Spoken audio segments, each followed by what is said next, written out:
Have you ever held yourself back because you were afraid of being seen or speaking in front of others? Well, you're not alone. And today we're diving into the reasons behind this fear and how you, as a business owner, can overcome it. Linda Ugelow is a transformational speaking coach and the author of Delight in the Limelight. Overcome your fear of being seen and realize your dreams. Now, she takes delight in helping professionals find their voice. She's also been featured in Money Magazine, Thrive Global, and Nylon.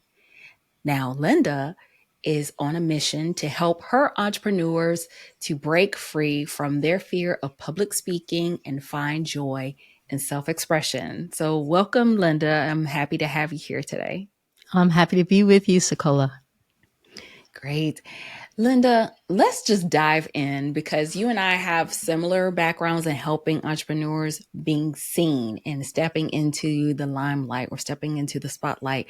Can you tell and share with us what actually inspired you to focus on helping people overcome the fear of speaking and being seen?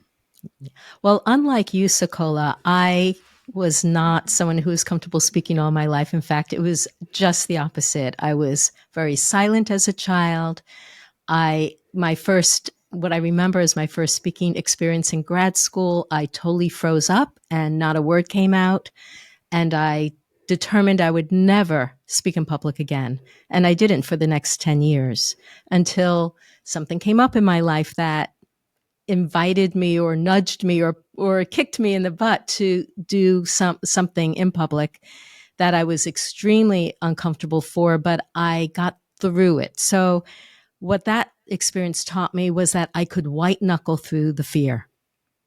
Mm. And that even though I didn't like it, it was worthwhile because it made an impact.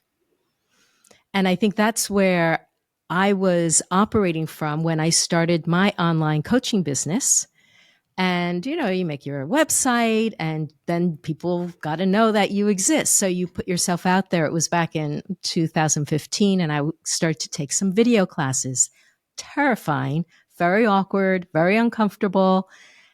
At one point during my video course, the mentor, Holly Gillen was her name. She said, guys, there's this brand new technology out there that's going to change the online space forever. And it's called Periscope, the first live stream app. Do you remember I Periscope? do remember, yes. Oh, so I thought, and she said, all the marketing gurus say you got to get on every day to build your following. And I thought, I'm late to the game, but I'm going to do this. I'm going to get on every day. I'm going to build my following. And it was absolutely terrifying. I was hyperventilating. I felt like I was becoming disembodied. I felt like I was hovering over my body every time. And after the first week, I thought, I don't know if I can do this. So I looked up on Google how to get over your fear of speaking or get over your nerves. And I found all of these things, this advice like feel the fear and do it anyway. Well, that's what I was doing, but I just didn't know how long I could keep it up. Another thing was don't think of yourself, think of your audience, which I think is beautiful, but it's hard to do when you're having a panic attack. Number 3 is practice makes confidence, or, with experience, you'll gain confidence. So that was what I was relying on. I figured after a few weeks, I'll be okay. And in the meantime, I looked up what kind of management techniques there were. So I was doing power poses and deep breathing and meditation and holding crystals and affirmations, anything that to get me in the groove, get my mindset in the right place. And it worked. I showed up every single day for weeks. And after 10 weeks, I'm about to press broadcast. And all of a sudden, I noticed my heart is still racing. Like after 10 weeks of daily live streaming, I was not the cool, calm, collected, broadcaster that I thought I would be. And I realized, I am showing up, but how much longer do I want to spend, like 45 minutes to an hour, getting myself prepared just to do a 5-minute live stream? I didn't want to manage my fear. I wanted to get rid of it. So I decided to see what do I have in my toolbox to get rid of it, because I actually have a master's degree in expressive arts therapy. I'm a movement specialist. I have a background in psychology. I had a lot of tools. I just didn't realize, oh, maybe I could use some tools on this experience that I'm having. So I made this very long list. I looked at this list and I thought, this looks very promising. But before I try to get rid of my fear, what is this fear about? So I closed my eyes and I asked, if the fear could talk, what would it say? And what came back was, you're going to be attacked. And Mm. immediately I had memories of my sisters, my two sisters attacking me. Anytime my mom put me in the center of attention, up on a pedestal, saying, why can't you girls be more like Linda? If I asked her to do something, she does it right away. She doesn't talk back to me like you. Of course, this was their cue as soon as she left the room to attack me, because of course they were angry. Of course they were jealous. They couldn't get mad at mom, so they got mad at me. And Mhm. then it was like, duh, of course I'm not comfortable being the center of attention, because I learned it was dangerous to be put in the center of attention. And that changed my world, because I realized, wow, maybe this fear of speaking that I have, I didn't know about anyone else, but that I have, has nothing to do with my audience on Periscope. Or I had been a performer with the Women's World Music Group for several decades. I hated having to introduce a song, but no one ever said, jumped out and said something mean to me. No, the audience was always very loving. Nobody ever said anything mean to me then. But when I look back at my childhood, I remember the times I was bullied, or that my father let me know that he didn't have any interest in what I was interested in, or mom saying, why an A minus and not an A plus, or any number of times that I felt diminished or put down or ridiculed, or I saw other kids being laughed at. And I thought, oh my God, I don't want that to happen to me. If a kid went up to the front of the room to point out where Romania was on and she didn't know, and the whole room burst out laughing, that's a public embarrassment. So that's when I realized, okay, I've got stuff to clean up here. I've got stuff. And I wonder what would happen if I did some of these tools that I know about, EFT, emotional freedom technique, or some creative visualization with forgiveness or inner parenting, or I was a dance specialist, or if I kind of like danced out the angst or feelings that these memories bring. And you know what, SaCola, after 5 days, that racing heart disappeared and it has never come back.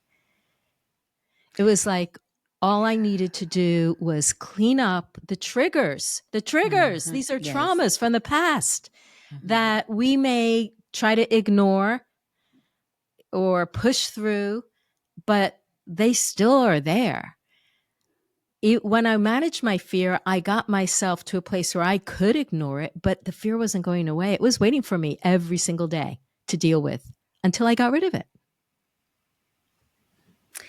You make so many valid points. And I have to tell you, that was one of the things I would coach women on, was the fear of judgment and criticism, because that is one of the root underlying causes of the fear of being seen, or the fear of even pressing record. And yes, my mother got me into public speaking at the age of 10. But I wanted to actually be a television news broadcaster. That was my goal. I went to college for it and was learning all different things. And I was comfortable working in a radio station. I was comfortable doing audio production. And one day, one of my classmates, who actually finally got a position as a television broadcaster recently, she would always be the one in front of the camera. And I would be the one, the camera woman, behind the camera or in the sound booth.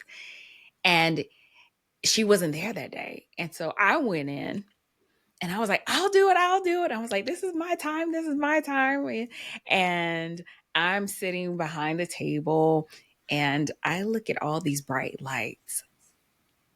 And they're very hot, by the way. So if you've been on television, you know that those studio lights and the television cameras are huge. They look like, I don't know, something from Star Wars that's walking towards you. And I felt the heat and I started to sweat. And my professor, who I later found out was a relative of mine, said, "Okay, all right, we're going to count down," had the clapboard ready and talk. And I said, "Well, what do you want me to say?" He was like, "Just make up something." I couldn't. I didn't have anything. The first thing I was going to report on a cat being stuck in a tree, and I was like, "But what do I say? I don't know. Fluffy cat stuck in a tree."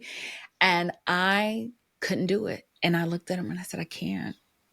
I, I'm blank. I don't have anything to say." And I felt so bad. And he was very encouraging. And he said, "Well, it's good that you know now that you're not comfortable being in front of the camera, because it would be better for you to know your fear now, and then instead of showing up for an interview and then they test you just like this."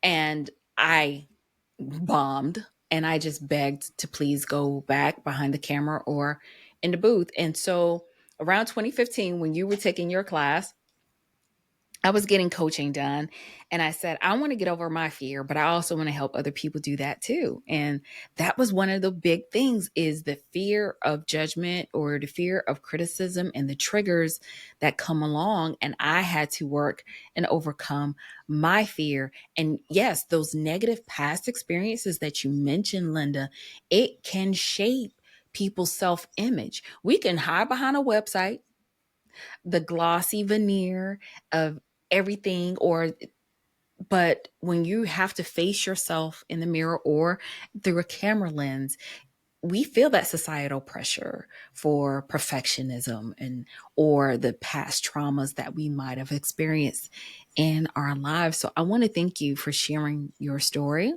because a lot of people may come out and come across as like, "Oh, I have it all together and I've got everything intact." But everyone has a story. Everyone has to break through something. So I want to thank you so much for being vulnerable enough to take the time to share with us your story. But now, what has been some of the common mistakes that you feel that entrepreneurs make when they deal with their fear of public speaking or being visible? Well, I think the biggest problem is that they don't take it seriously. I mean, of course, they're aware that they have it, but they're trying to ignore it or push through it, just Mm, like I did. And it's not their fault. They're just not, they don't know that there's another way. They don't know that it's not random, or that some people just have it and some people don't. They don't realize that the programming that we grow up with from the experiences we had impact us, and we carry those around, and it can either boost or erode our confidence. I would even say, SaCola, your story, which was it was a surprise. I would say that was not your fault at all. It was their fault for not prepping you, because you weren't afraid to get on. You just weren't prepared in what to say. And that became a traumatic experience because of that, because you were put in an experience where you were set up really not to succeed. And so it became that, like, oh no, then you ascribe the what you did, like, "I'm not good at this," or "I'm afraid of speaking." Actually, no, you just weren't prepared with what to say. They could have said, "Hey, so you're going to do this today. This is how you organize your thoughts. This is what you start out with." And so a lot of times we're afraid because we don't know what to say. That is a different bucket than feeling afraid to be seen and that you're going to be judged and attacked. But it can become that, like, your experience became one of those impacting past experiences. But in and of itself, you were gung ho. That's what it sounded like. You were ready to go, but you just didn't know what you didn't know. You didn't know that when they said go, that you were going to have to start with something. And nobody even said to you, here, this is a great opening line. No one ever said that. So, of course, you weren't prepared. You didn't have the tools that you needed. So, I'm sorry that happened to you. And I'm really glad that you got over it. So, ignoring it is the biggest mistake, or not taking it seriously, that this is something that is pointing, it's not random, it's always connected to something. And there, people think, oh, I'll just do some deep, like the things I did, I'll just do some deep breathing, I'll just do a power pose, I'll just try to think of my audience, or that I'm being of service. Although it's not like any of these things are wrong or bad, they're all great things. Mhm. The problem is that they just won't get you over the fear. If the fear is connected to the past, you got to deal with the past. Thank you. Thank you. Thank you. Guys, Linda's over here preaching for real, because I I I dislike. I rarely use the word hate, and if I use the word hate, I mean I really mean it. But I dislike when people say, "Oh, the more you do it, the better you become. You just gotta get over that fear. You just gotta." But no one explains to people how to stop trying to mask their fear, Right. rather address it head on and Yeah. find out what the root cause is. Right. And people, I thank you. Thank you. So it's not just me. Thank you. I appreciate that, because you've got to stop doing the avoidance, right? Mm-hmm. People do this avoidance behavior. And yes, focusing on your audience, because they do need to hear what you have to say. And people think that I need to build up this level of confidence before I take action. Yes, that may be true in some ways, but if there, like you said, if there's some underlining causes, some underlining triggers, we can't just run away from the fear. Sometimes we got to tackle it and address it head on. And it may feel uncomfortable for a little while, but think about how stronger you're going to be when you get to the other side. Now, It's let me, amazing. I mean, look at me now. I mean, I'm just like sitting here. I feel like talking to you is one of the best things I get to do. right. And I that's what love I having want conversations. for people to Yes. feel like speaking and communicating is one of the best things they get to do, whether they're speaking to one or 100 or 1,000. Exactly, exactly. Now, talking about these mistakes, and do you think that over preparing or focusing too much on performance instead of connection can also be one of the mistakes that entrepreneurs make? Absolutely. I think that when people are afraid, some people, I think people fall into different camps. Some people will veer towards over preparing what they want to say because they don't know that there's anything else they can do. The only tool, it's like they have a hammer, they use it. So practicing over and over what they're going to say feels like the surest thing. Mhm. Other people will do just the opposite. They won't prepare at all because even the thought of preparing brings up a lot of anxiety. So they go in and they just wing it. Mhm. And that also, may at times, depending on the situation, may work out. And then other times it can be pretty devastating and disastrous because if you're not prepared, even if you're going to improvise, you need to be prepared. Just because Exactly. you're an improviser doesn't mean that you don't have a sense of what you're going to say. Like when you come on a podcast, we're not scripted. But No. do I have a sense of what I want to say? Yes. But and I also leave room to discover new things Mm. because I don't want to be just like a robot. Then all I need to do is make one podcast and just broadcast that out. But no, I want the conversation to be a process of discovery. So I leave gaps open for myself to be spontaneous and maybe discover something new in myself and new and be pushed to think of something in a new way from you. I find that when I'm a guest on someone else's podcast, I'm like you. I don't want to be so well scripted and my talking points. I may have an outline in my head. I may even have a little cheat sheet. I've seen people who have done TEDx talks. They have some note cards, but they have that foundation there, or they have that outline.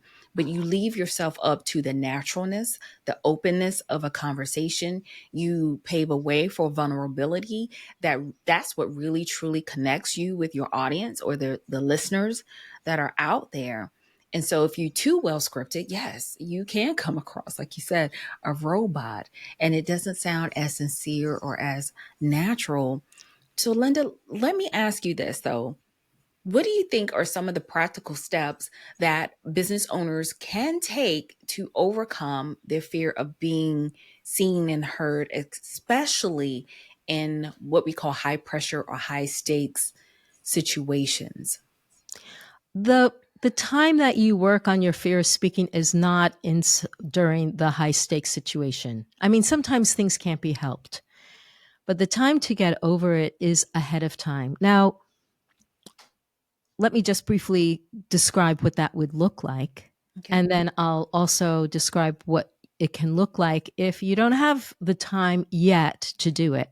So, number one, so I have a framework that I work with, and that's also in my book, Delight in the Limelight. And I work through in my programs that number one is to reveal and heal. Reveal what are the root causes of your fear so that you can heal it. Because if you can't see it, it's much harder to heal it.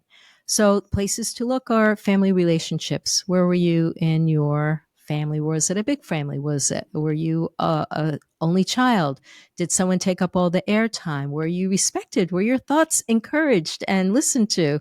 Or were you dismissed and told, don't talk back to your elders, silence is golden, children should be seen and not heard, any of these other messages. So look at the messages, look at the experiences you had. I mentioned a few of my jealousy from my sisters being bullied at school, having a teacher that didn't get you, a performance you had that didn't go well. Any of these things can, like your experience, SaCola, any of these things can impact us. And they tend to not stand in isolation, but they kind of build up into a somewhat of a snowball. Other experiences glom on. That criticism kind of like sticks to it, and that other person's comment sticks to it. And suddenly you have this kind of blob in front of you that feels like fear. So you've got to reveal it in order to heal it. Healing is a matter of creating a new relationship to it so that it's no longer activated. So whether it is forgiving yourself or going back in your imagination and parenting yourself in a way that you didn't get at the time, you didn't have that person saying, hey, this is what is really going on. And don't worry, this isn't about you. You are wonderful. You're fantastic. Or, like whatever it is that you needed someone to say to you at the time that you didn't get. You can do that through journaling. You can do it through poetry or songwriting or whatever your gig is, or even talking with, a good friend, a buddy about this, or bring it to your therapist. So once you reveal, you need to heal it. So it's not getting triggered anymore. Because here's the thing. If you want to be present with your audience, present means present. It means nothing from the past. Mm-hmm. So you need to remove those things that are pulling you from the past. Those are the triggers. Number two, you may be worried about what other people think, but you can be your worst, harshest critic. So you gotta deal with the stuff that's going on in your head. And I don't mean just making it quiet. I mean, we believe that we can become better communicators with other people. We have to also believe we can become better communicators with ourselves. We need to mature our self dialogue so it's helpful rather than hurtful. I'm loving it. I'm loving I've never said that before. So this is kind of like testimony to why you do it. need to bring, some space and not Yes. always say the same things. Number three is once you've cleared the past experiences, once Mm-hmm. you have matured this inner dialogue, then you are free to repattern how you express yourself. Because when you've been afraid, that affects how you breathe. It affects your posture. It affects the energy that you put out there and your voice and how you use your voice. So a lot of people who feel like people aren't interested in what they have to say, they might either speak very softly or they speak really fast because they don't want to take up people's time. So if that's something that becomes a habit, you need to swap that habit for a new habit. It's basically skill building and practice and creating just a new way of experiencing yourself on the inside as well as how you communicate. What I feel is especially powerful is connecting, guiding people to connect with the joy of the sound of their voice. Because when you love the actual production of your sound, when you feel connected with this throat chakra area, you allow every syllable to take up space and you're not rushing through your words, but you are feeling like embodied in every syllable and in all your expression. And you allow that to be, your feelings to come out in what you have to say. Then it's a huge honor and opportunity every time we get to open our mouth, whether we're talking to our partners or our kids or friends or on the telephone or on stage. It's an amazing honor to be given that space. I feel so honored in this moment to be given this space. So as an entrepreneur, I want you to connect with that feeling of, wow, it's my turn to speak.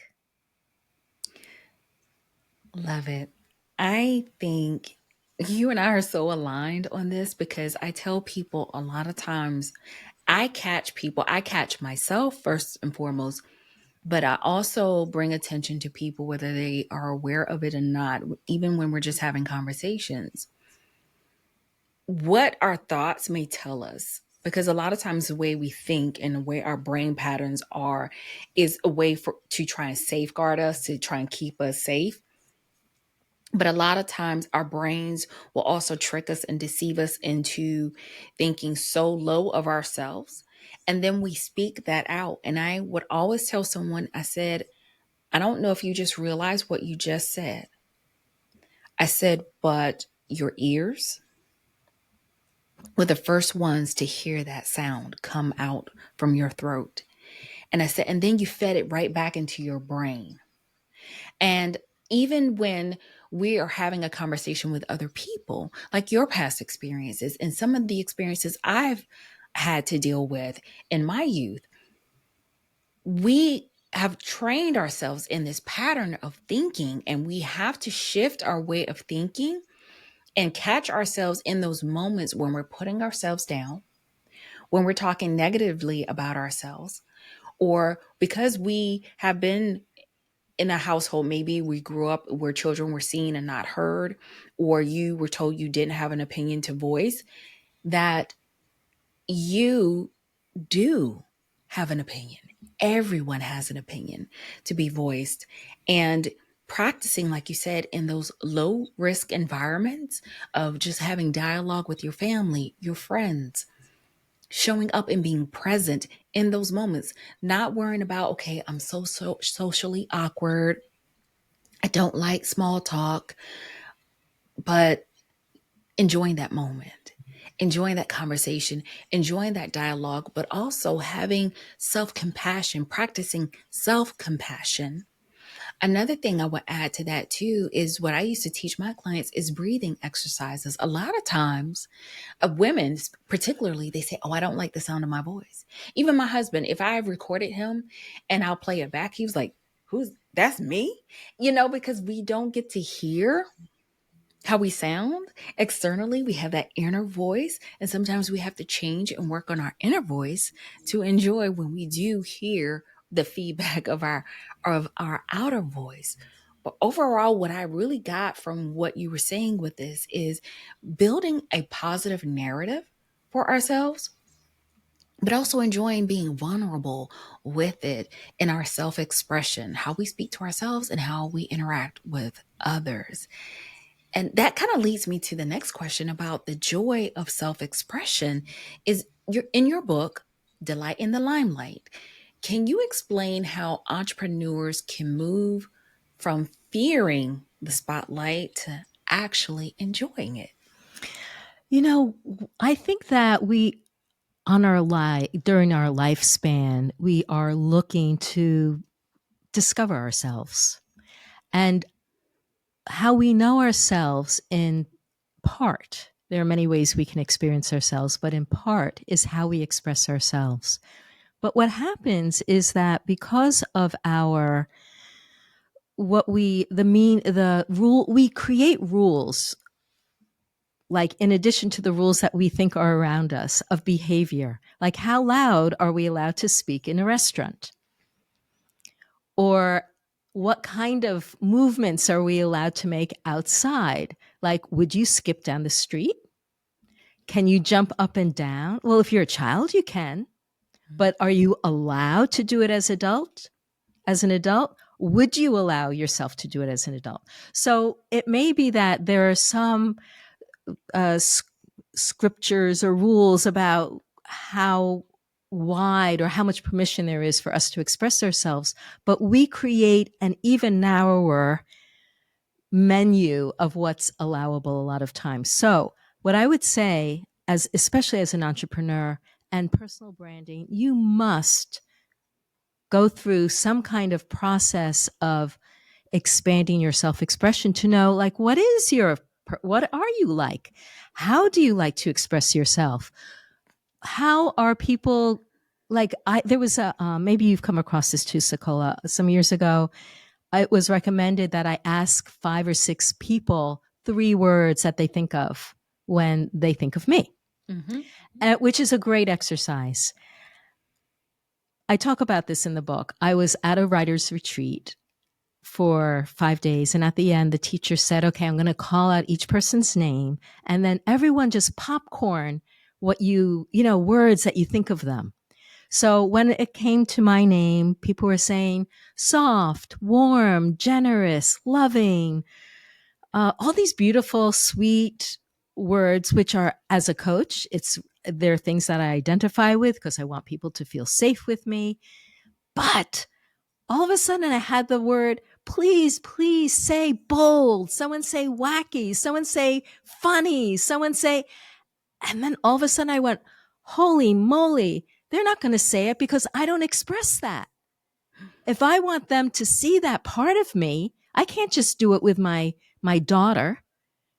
I can't just do it with that one wacky friend I have. I have to expand that part of my self-expression. So encourage everybody to find a way to explore more of themselves. So, for instance, let's say you are rehearsing a script over and over and over. Don't just memorize it the same or say it the same way. Do it once through saying, hello, everybody. My name is Linda Ugelow. Or you can say, hello, everyone. My name is Linda Ugelow. Or, or, hello, everybody. My name is Linda Ugelow. So this way, number one, it's much more fun if you have to memorize something. Number two, you expand your self-expression another way. So in my Comfy on Camera module, in my Delight in the Limelight Accelerator, I have people play around with different dynamics. So let's say, I don't know, a sentence. I love to take up space. I love to take up space. I love to take up space. I love to take up space. I love to take up space. Now that's Mm-hmm. just one sentence. What is it? 5 words or whatever. And but there's so many different ways to say the same sentence. If you are rehearsing a talk and you're saying the same sentence the same way every single time, you are not expanding your self-expression.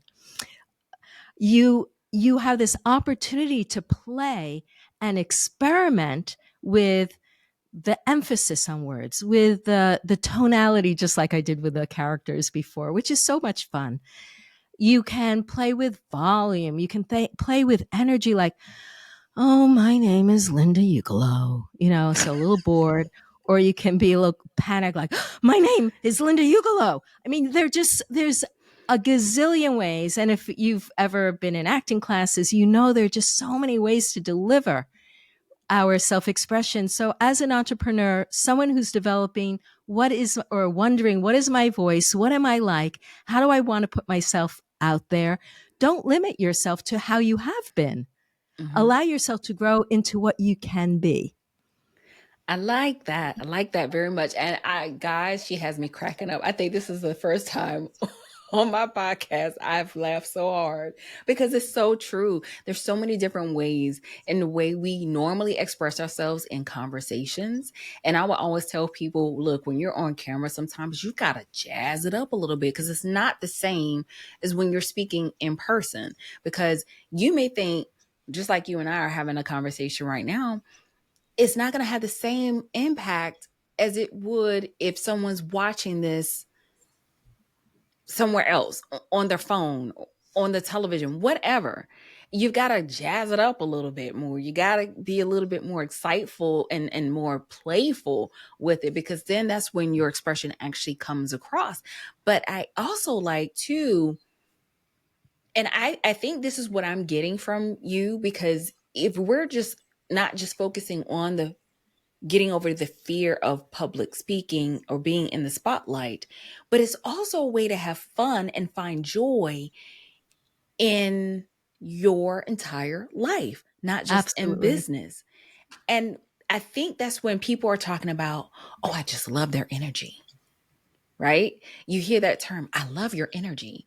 And it's because you are self expressive and you find joy in expressing, or how you show up in a room like, oh, I don't know if I belong in this room. There's so many people who are doing so much better than me. Or, wow, I am really excited to walk into this room and glean from other people. Even if I'm just what they call the proverbial fly on the wall, let me just sit here and enjoy this moment and glean. So it's a way for you to show up, whether it's at a networking event, public speaking, or family and friends, or how you interact with colleagues. It's again that joy of self expression to yourself as well as to others. I like that so much because then you're embracing visibility overall and you have that freedom of personal growth. I like it. I like it. Thank you. So let's talk about some success stories or personal experience. I know you shared your personal experience. Is there any other success stories that you would like to share, maybe from one of your clients who overcame their fear of being seen and realized their dreams? Yeah, I was just got an email this week from a client who I worked with last year, and she is, talk about high stakes. She's speaking to like the head of the airline industry, all the heads of the airline industry, Wow. very high level, Mm-hmm. and she's in a male dominated field. She was going to be in a room where she would be one of under five women and dozens and dozens of men. And she had to show up as a leader. Now, she was terrified. She felt, who am I?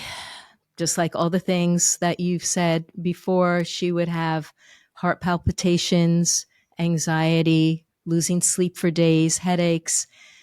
She didn't think she could handle it. And we went through this process. We went through the stuff from her childhood and growing up and things that she heard from colleagues in the workplace. And we found ways to remove the triggers from it, to like just neutralize them and find a better relationship to those experiences. We looked at what she was thinking to herself in her head, because you know if you don't feel safe in your head, you're not going to feel safe in front of other people. Yeah. I helped her move out of vocal fry. Now, vocal fry is something that a lot of women fall into, a lot of men too. Vocal fry is this, and the Kardashians made it very popular. It's when you have this rumbly voice. And a lot of people fall into it because, number one, some women fall into it because they're trying to lower their voice to sound more authoritative, and they don't know how to find the resonance down in, physically or Mm. skillfully in the lower range of their voice. Mm-hmm. Some people do it because they hold back their breath. And so at the end of their sentences, they fall into vocal fry down there. And I Mm-hmm. used to do this too. So I know from my own experience. There may be other reasons too. Maybe they learned it from people around them, just like a lot of young people are learning it from social media. So they've taken it on as a style, perhaps. Mm-hmm. But when you want to project, you cannot project from a place of vocal fry. When you want to feel like your voice is taking up space, you need to find the resonance in your voice. So we did a lot of work on her resonance. We lifted her out of her vocal fry, and I gave her ways to prepare to ground herself, to feel like she's taking up more space, to, as soon as she puts her hand on the mic, she knows that the sound that comes out is a sound that she loves and she Mm-hmm. wants to be heard. And so anyway, she we were in contact a couple of weeks ago. She said, "I'm doing the same event this year." I said, "How are you feeling?" She said, "Well, I'm not afraid, but I do want my voice to be stronger." And I said to her, number one, fantastic. You're not afraid. And see, it's kind of like this is how growth goes. Even though you're not afraid, there's still things you want to build. There's still ways that you want to grow. For her, she wanted to have a more powerful voice. So we got on for an extra, follow up session. I guided her into finding a bigger voice, more commanding voice, gave her, access to recordings so she could practice. And she writes to me just yesterday saying she was one of two women, 70 men. Everyone came up to her and shook her hand and said, "Thank you. That was fantastic. So informative. So glad you're doing this." And this is what can happen. And she said, "Thank you, Linda. I could never have done this without you." So it's kind of like we want to clear ourselves so we can be fully present and joyfully, as you say, in our speaking. And when we have that, then we can direct, well, what is it that I want to do with my life? How do I want to have this impact? And then we can put ourselves in those situations and take off. I mean, how I'm speaking right now, I could never have done this 15 years ago. Never, ever. It wouldn't even be in my mind. The very first speaking course I was in, the teacher said, "Give me a list of all the places you would like to speak." People were saying TED Talks, this conference, that conference, corporations. What did I say? My local library? Oh, That's as far as I could imagine speaking in public.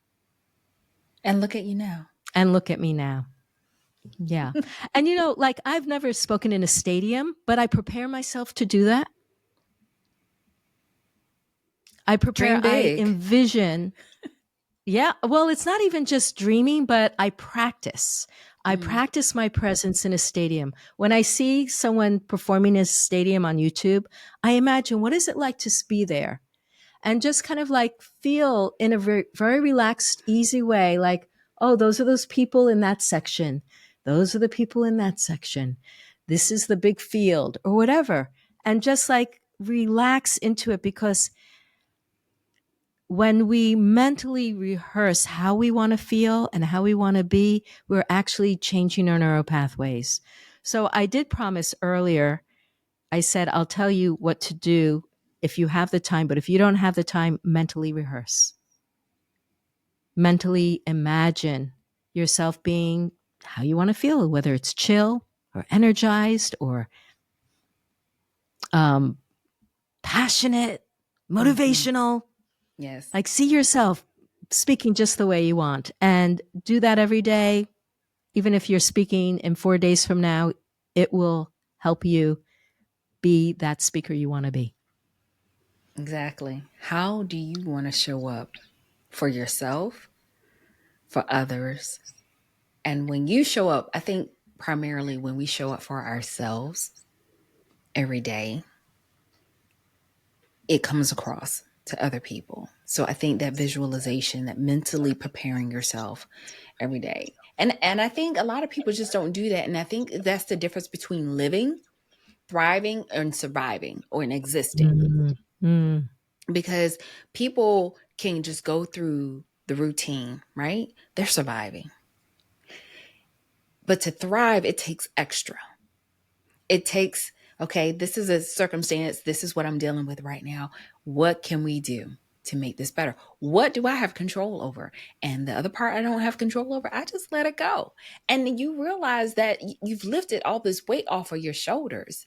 And when you're mentally prepared, like you said, when you find the joy in self expression, when you are showing up to share insight or to have like this interaction with other people, to feel that energetic pull from other people and feel that energy in the room, you will show up in a different way. So, Linda, tell us a little bit about your book. We're going to delve in just a little bit about your book, Delight in the Limelight. What can readers expect to take away from it, and how does it guide people in overcoming their fears? It does take you step by step through the three-part process that I call the inner freedom framework, the reveal and heal. People will be guided to reflect on their own experiences with a lot of examples so that you can, figure out, well, what is it that happened to me? Because some things may be obvious, but some things may not be obvious. In chapter 5, I talk about all these healing modalities that you can use, and I explain how to do them so you can do them on your own. I also, in the next part, we talk about the restoring safety inside ourselves. So we look about healing our self-image. So a lot of times it's not just what we, say, but how we look at ourselves. And we all have, from our society and from media, we have stuff about how we look and sound. So pathways to getting into a kinder, more compassionate, and more uplifting relationship with our self image, Mm-hmm. as well as the way we think in our heads. And then the part 3, the repatterning our habits, I talk about ways to reframe different aspects of public speaking, like how to handle mistakes and what is that all about, or this strange thing of wanting to be liked by everyone that we grow up with, and all these different aspects of what somebody who's putting themselves out there may struggle with, as well as what does confidence even look and feel like in ourselves. How do we Mm-hmm. break it down? What's the difference between relaxation and energy? Because we're not lying on the floor sleeping. It's like we're not completely relaxed when we're speaking. We're energized. We have, speaking is a physical activity. Get into the sounds we make, all the kinds of things that I shared with you. I describe and have a kind of like a guide on how to love the sound of your voice. And then I finish up with how you can both make memorizing or improvising more fun, and how to make it a peak experience. Like, what are the mindsets? What are the elements that go into making, especially when you are on stage as a performer, as a speaker, or on live stream or someplace like we're doing now? How do you make it so it feels like, wow, this really was energizing. This was a peak experience. So you can expect the ways that you can trigger that good kind of experience, as opposed to the kind that we're trying to move away from. Yeah. I like So that. basically, from dread to delight. Dread to delight. I love it. And therefore, you will delight in the limelight, not just in your business, but in your life as well. And just to wrap up some of the key points we've talked about today, understanding the fear of speaking, the common mistakes entrepreneurs make, and some practical steps to overcome fear and the joy of self expression. If you've been holding back from sharing your ideas or stepping into the spotlight, now is the time to take the first step. And whether it's giving that presentation, launching your brand, or speaking up in a meeting, remember that your voice matters. Forget what anybody else told you in the past. Your voice does matters. So I do encourage you all to grab a copy of Linda's book, Delight in the Limelight, so you can dive deeper into her expert strategies and to start realizing your dreams. You'll find it packed with practical advice and inspiring stories that can help you embrace your unique voice. Because, I mean, if you think about it, we like different artists, right? We like different singers. Why? Because they have a different style, a different technique, a different tone in their voice. Stop trying to sound like everyone else. Just be you. And that's what's really going to make you embrace your unique voice. So, Linda, before I let you go, well, first of all, I want to thank you so much for sharing your incredible wisdom and your guidance with us today. It's really, truly been a pleasure to have you on the show. And thank you for giving me a laugh, a belly aching laugh this afternoon. Before you walk away, though, I want to ask you two rapid fire questions. Are you ready? Sure. Okay. What is one of your favorite books that you've read of all time? Oh man. Uh okay. Rejection Proof by Jaya Jang. He takes a completely different approach to me Mm-hmm. to overcoming the fear of rejection, but it is hilarious. Laugh out loud, read it to a friend or a partner as you go through it. Okay, I like that. I'll check that one out. And then what advice would you give to your younger self? Hmm. I would advise myself to not believe what other people tell me about what I should do or what is good, but to follow my